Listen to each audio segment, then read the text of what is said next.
Skip it here. Stop. The hardwood has always been Danhue Lawrence's sanctuary. Basketball, one constant in a tumultuous world.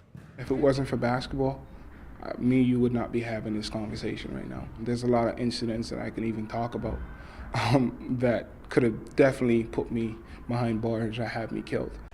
Police, gangs, gun violence were everyday parts of Lawrence's life growing up in Scarborough, Ontario. Born in Jamaica and raised by his grandmother until he was 11, Danhue and his siblings moved to Canada to be with their mother, a hard-working single parent. They moved around to different shelters and low-income neighborhoods. Danhue was bullied because his education was lacking from his years in Jamaica. But on the court, he was a natural, and basketball allowed him to travel and see a different world.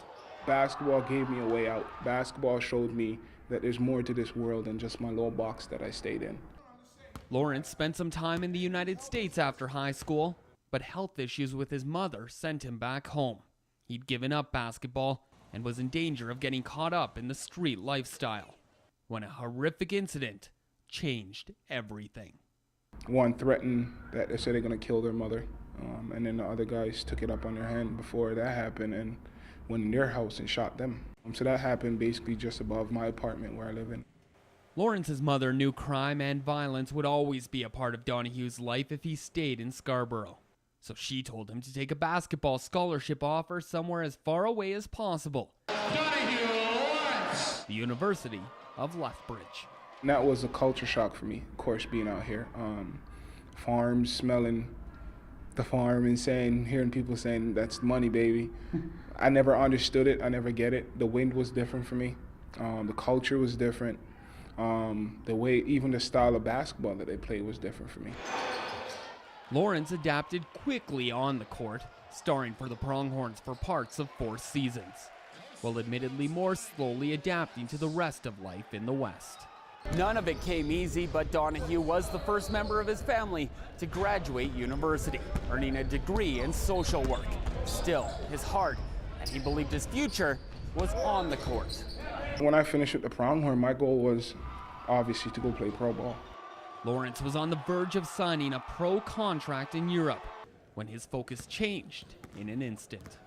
I came back once the mother of my child told me that she was pregnant, and I gave up everything. I basically gave up my contract, gave up my family in a sense, because I wanted to play a significant role in his life.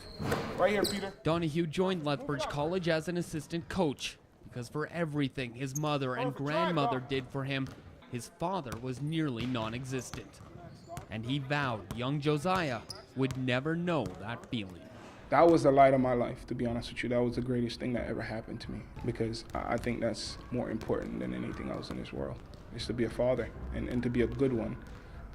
And just to be there and see his first walk, see his first cry, see everything that my father missed in me. From the streets of Scarborough to a life in Lethbridge, Lawrence is now a family counselor at Claresholm's Willow Creek High School, the first member of his family to have a job with benefits. He now calls Lethbridge his home, and for all that basketball has given him, his priority now is solely on Josiah. I don't care what he does in his life, as long as I'm there to be cheering him on and be involved in his life. I don't want him to play basketball. I'm not even gonna lie to you guys, I really don't want him to play basketball. But if he does, obviously I'll be happy.